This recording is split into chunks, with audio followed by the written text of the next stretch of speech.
حدیث کو فالو کرتے ہیں اور میں آپ کو صحیح حدیث دے رہا ہوں، تو پھر آپ کبھی بھی اس بندے کو فالو مت کیجئے گا جو حدیث کا منکر ہو اور یہ کہتا ہو کہ اللہ تعالیٰ کے سامنے کوئی بھی سفارش نہیں کرے گا۔ حضور فرما رہے ہیں کہ میں سفارش کروں گا۔ اب اس کے الٹ جس کا عقیدہ ہوگا وہ حدیث کے خلاف ہے، وہ حدیث کا استعمال کرتا ہے، حدیث کا پیروکار نہیں۔ حدیث نمبر 4112، یہ آپ لوگ اپنے بچے کو دم کرتے ہو نا، آپ لوگ گلے میں تعویذ ڈالتے ہو نا، تو آپ حدیث ذرا سن لینا، یہ سب لوگ زبانی یاد کر لیجئے، پلیز زبانی یاد کر لیجئے، اور یہ آپ کا فرض ہے، اور قیامت کے دن ہو سکتا ہے کہ آپ کے کندھے کے اوپر یہ فرض رہ جائے، یہ حدیث یاد کرنی۔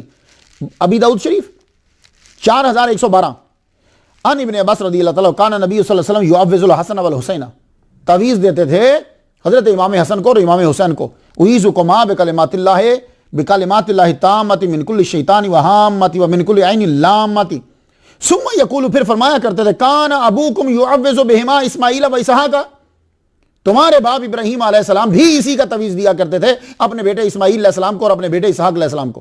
لو، یہ دم کرنا اور تعویذ دینا کتنا پرانا سلسلہ ہے کہ امام ابو داؤد کہہ رہے ہیں کہ ابراہیم علیہ السلام بھی دیا کرتے تھے۔ تو اب جو آدمی آپ کو کہے کہ تعویذ شرک ہے، جو آپ کو یہ کہے کہ دم کرنا حرام ہے، نجائز ہے، سمجھاؤ کہ وہ حدیث کا نام استعمال کر رہا ہے، حدیث پر عمل نہیں کر رہا ہرگز۔ تو آپ لوگ تو کم از کم یاد کر لو۔ تو حضور صلی اللہ علیہ وسلم نے جس تعویذ اور جس منتر سے منع کیا ہے، جس دم سے منع کیا ہے، وہ دم اور منتر اور تعویذ ہیں کہ جو مشرک کیا کرتے تھے، اور مشرک جو کرتے تھے اس میں توحید کے الفاظ، اللہ کے الفاظ نہیں ہوتے تھے۔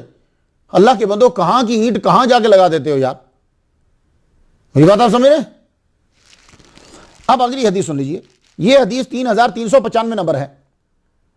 اس حدیث میں ہے کہ ابن عمر تو بچوں کے گلے میں لٹکا دیتے تھے لکھ کے، اعوذ بکلمات اللہ التامۃ من غضبہ وشر عبادہ ومن ہمزات الشیطان من یحضرون، گلے میں لٹکا دیتے۔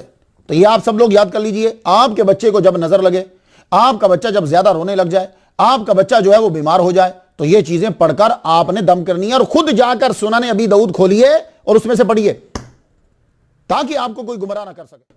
تو یہی کام تو اولیاء کرتے تھے، دم کرتے تھے، تعویذ ڈالتے تھے۔ تو حضور کی سنت، ابو داؤد شریف کا ایک پورا باب ہے الرقیہ کا، اس میں دم، تعویذ سارا بیان کیا ہے۔ تو اس لیے میں کہا کرتا ہوں کہ امام بخاری رحمۃ اللہ علیہ نے پوری حدیثیں بیان نہیں کی، انہوں نے صرف 4000 کی ہیں، 96,000 چھوڑ گئے ہیں۔ امام مسلم نے پوری حدیثیں بیان نہیں کی، انہوں نے 4000 بیان کی ہیں، وہ بھی 96,000 چھوڑ گئے ہیں۔ تو آپ جو چھوڑ گئے ہیں، باقی آنے والوں نے ان حدیثوں کو بھی اکٹھا کیا، اس کا مطلب 96,000 تو ہیں نا صحیح حدیثیں، ویسے تو ان لوگوں کو 5-5 لاکھ یاد تھی۔